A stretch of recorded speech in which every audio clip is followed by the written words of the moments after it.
Mesdames et messieurs, bon retour. Maintenant, sans vraiment tarder, je vais vous introduire Monsieur Pierre Monet, qui est le président et chef de direction de Malaga Inc., qui est une société minière active dans l'industrie du tungstène. Bonjour, Monsieur Pierre Monet. Bonjour.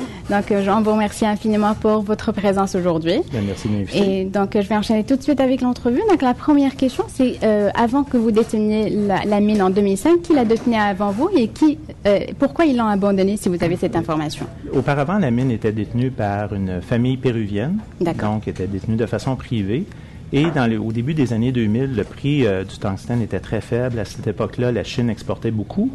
Donc, le prix de référence est par unité de tonne métrique, qui est l'équivalent de 10 kg. À l'époque, le prix de vente était entre 40 et 80 $ par UTM, ce qui était évidemment un prix très bas. Donc, il y a plusieurs mines qui ont fermé à cette époque-là. Il y a la mine au Pérou, il y avait une mine au Canada, donc quelques mines qui ont fermé. Nous, on a eu l'opportunité de pouvoir acheter cette mine-là parce qu'on était déjà établi au Pérou depuis 1996. Et c'était pour nous une belle opportunité. Et donc, on a acheté la mine en 2005 pour 1,6 million. Et depuis ce temps-là, ce qu'on a fait, c'est qu'on a été capable de la remettre en opération. D'accord. Donc, auparavant, c'était plutôt par rapport aux perspectives de marché qui n'étaient pas très attrayantes. C'est pour ça que ça a été abandonné par les propriétaires initiaux. Exactement. D'accord.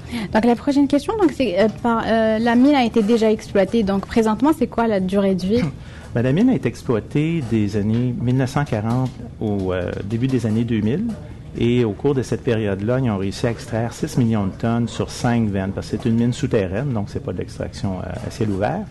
Et nous, quand on l'a repris en 2005, donc on a refait un peu l'organisation des équipements, et on s'est surtout focalisé à repartir l'opération. Actuellement, la durée de vie de la mine, si vous prenez les ressources mesurées indiquées, c'est 3 ans et demi. Or, mais on a toujours été capable de remplacer les ressources et réserves. Et d'ailleurs, cette année, on a amorcé un projet d'exploration qu'on a commencé il y a un mois, dans le but justement d'augmenter la croissance de la vie de la mine. Si vous prenez les ressources inférées, on monte entre 10 et 15 ans. C'est parfait. Donc, juste, ça pourrait aussi être intéressant d'expliquer à nos auditeurs c'est quoi le tungstène, parce que c'est quand même pas un terme très familier. Non, et il n'y a pas beaucoup de gens qui sont familiers avec le tungstène, parce que ça demeure quand même un petit marché. La demande mondiale est à peu près 80 000 tonnes, donc c'est un minerai beaucoup très rare. Et le tungstène, l'utilisation la plus connue, c'est pour les ampoules électriques. Et ça compte seulement pour à peu près 3 % de l'utilisation. La grande utilisation du tungstène, c'est pour les outils au carbure, les équipements. C'est à peu près 70 % du marché, parce que le tungstène, une de ses grandes caractéristiques, c'est que après le diamant, c'est le métal le plus dur. Donc, c'est souvent mis avec des alliages pour augmenter la durée de vie, entre autres pour les têtes de forage, quand il y a des forages profonds. Bien, le prix de démobiliser, enlever l'équipement à l'affaire est très élevé. Donc, on utilise en ce temps-là le tungstène. C'est utilisé aussi dans les ailes d'avion. Et il y a de plus en plus de nouvelles applications qui se développent avec le temps. C'est utilisé maintenant dans le cellulaire. La partie qui vibre est utilisée faite de tungstène. Et également, il y a des applications comme les écrans au placement maintenant dans les iPads, iPhones, utilisent du tungstène. Donc, les applications traditionnelles sont toujours là, mais il y a de plus en plus d'applications qui sont innovatrices, qui viennent s'ajouter à ces utilisations traditionnelles. C'est très instructif. Donc, il y a aussi, vous vendez votre produit, vous mentionnez être exposé à l'APT, donc c'est aussi quelque chose d'intriguant. Donc, si vous pouvez nous expliquer c'est quoi l'APT? Nous, ce qu'on produit, c'est du concentré. Donc, on prend du minerai. On a un processus très, très simple parce qu'on n'a pas on n'a pas à utiliser de produits chimiques pour extraire notre tungstène. Et donc, on l'a concentré. On l'envoie à notre client, qui est un client américain, et lui le prend, et tous les utilisateurs prennent le concentré et le transforment en APT. L'APT, c'est une sorte de poudre qui est utilisée après ça pour faire d'autres outils ou d'autres applications. Donc, l'APT est le premier produit transformé. Et le prix de référence est basé là-dessus parce qu'il y a très, très peu de mines de tungstène au monde. Il y en a peut-être, si on oublie la Chine qui produit 90 % du tungstène et qui exporte plus depuis 2003, il y a 8 mines à l'extérieur de la Chine. Donc, le prix de référence, en le basant sur l'APT, devient une meilleure référence. APT veut dire ammonium paratungstate. D'accord. Mais c'est un terme assez technique. Oui.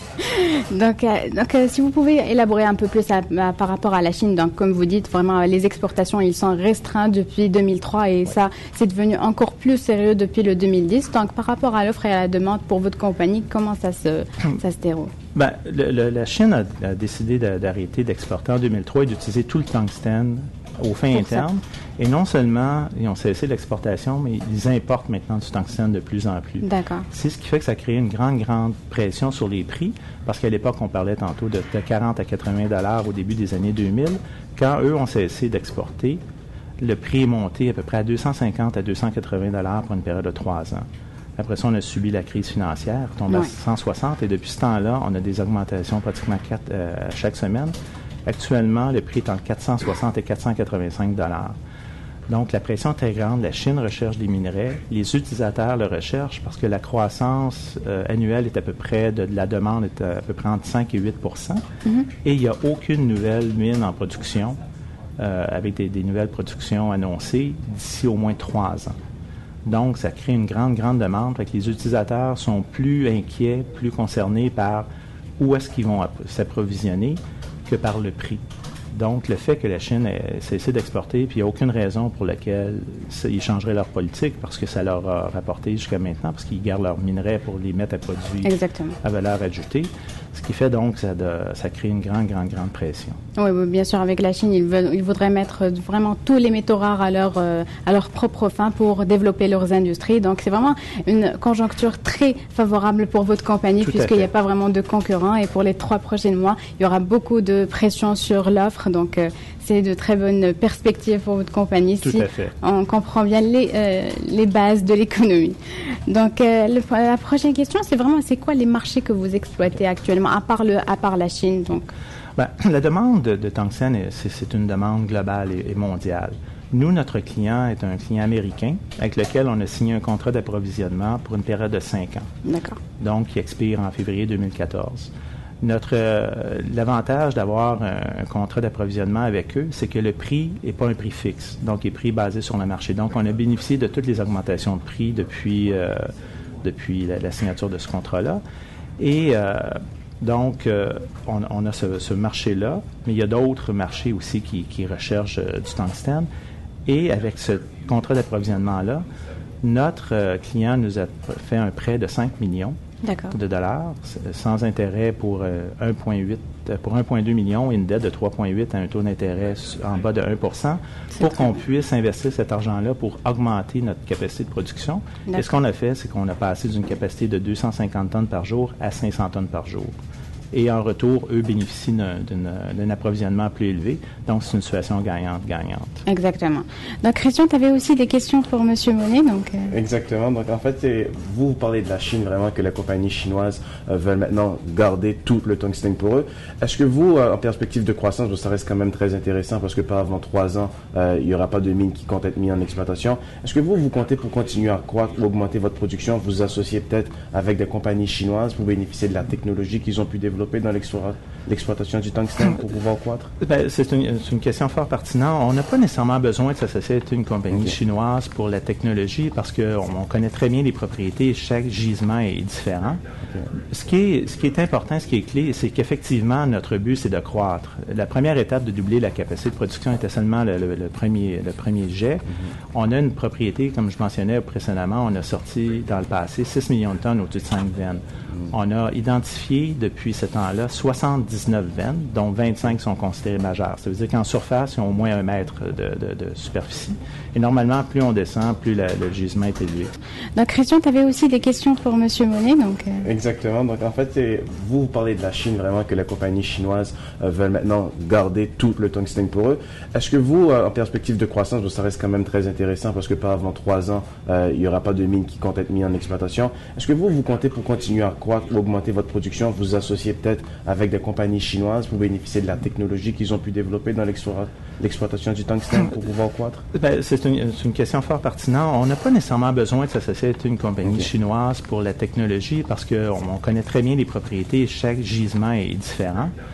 Ce qui est important, ce qui est clé, c'est qu'effectivement, notre but, c'est de croître. La première étape de doubler la capacité de production était seulement le premier jet. On a une propriété, comme je mentionnais précédemment, on a sorti dans le passé 6 millions de tonnes au-dessus de 5 veines. On a identifié depuis ce temps-là 79 veines, dont 25 sont considérées majeures. Ça veut dire qu'en surface, ils ont au moins 1 mètre de superficie. Et normalement, plus on descend, plus le gisement est élevé. Fait qu'on a un énorme potentiel de croissance et c'est justement pour ça que maintenant, l'année passée, on a généré des flux de trésorerie. On le fait également en 2011 et on est profitable en 2011. Donc, ce qu'on fait avec les flux générés, on peut les investir maintenant en exploration, pour en amorcer un projet d'exploration, justement pour commencer à définir le vrai potentiel de la mine. Okay. Parce que nous, on croit que d'ici peut-être 2 ou 3 ans, on pourrait avoir une mine qui aurait une usine qui aurait une capacité de production de quelques milliers de tonnes par jour, parce qu'évidemment, comme la Chine n'exporte plus, les clients recherchent des approvisionnements hors Chine, et actuellement, on produit 15% de ce qui est produit hors Chine. Notre intention, c'est évidemment de croître et de devenir éventuellement le plus grand fournisseur de tungstène hors Chine. Okay. Et pour ce faire, comme je mentionnais précédemment, il y a une grande demande de tungstène, donc ça pourrait être avec une compagnie chinoise, mais ça pourrait être aussi avec des Européens, des Américains, parce que de plus en plus, on voit les utilisateurs qui signent des contrats justement qui sont prêts à investir pour que les minières puissent développer plus rapidement leurs produits pour en retour avoir un meilleur approvisionnement. Okay. Et votre relation avec Pennsy, est-ce que ça se déroule comment, votre relation avec Pennsy? C'est une excellente relation. Non seulement ils nous ont prêté de l'argent pour l'expansion de l'usine, mais pendant la crise financière, on avait commencé à amorcer notre projet d'expansion et non seulement on a pu le faire grâce à ce prêt-là, mais quand, pendant cette période-là, eux, leur délai de paiement était 30 jours, ils nous avançaient l'argent au bout de 2 jours. Donc, ça nous a aidé au niveau financier, liquidité, à passer à travers cette période plus difficile-là. Donc, on a une excellente relation avec eux. Et la durée du contrat, est-ce que elle est déterminée ou est-ce que c'est... C'est un contrat de 5 ans qui vient à échéance en février 2014. Février 2014. Excellent. Et avec, parce que vous êtes, votre mine, c'est la mine de Pasto Bueno qui est située au Pérou. Exactement. On a parlé beaucoup du gouvernement péruvien, du gouvernement socialiste qui est en place. Oui. Et le jour où le gouvernement a été élu, les marchés ont chuté au Pérou. Oui. Est-ce que ça vous inquiète la situation par rapport au gouvernement qui risque un peu d'être moins miner-friendly, comme on peut dire? Non, ça ne nous inquiète pas vraiment parce que nous, on est au Pérou depuis 1996. Il faut se rappeler aussi que Humala, qui est le nouveau président, la façon que ça fonctionne au Pérou, il y a 2 tours. Il a gagné le premier tour. Les 2 premiers candidats passent au deuxième tour avec 33%. Et tous les candidats suivants étaient de centre-droite. Et pour gagner le second tour, il a dû s'allier à un candidat de centre-droite, qui est un ancien président Toledo.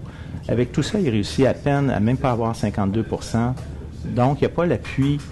Il y a l'appui de la majorité de la population, mais pas un appui de 70 ou 80%. Et au-delà de ça, il n'y a pas la majorité au Congrès. Il y a 36% des sièges au Congrès.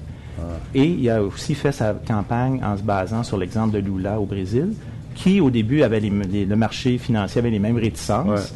Ouais. Et finalement, les gens se sont rendus compte qu'il a bien géré ça.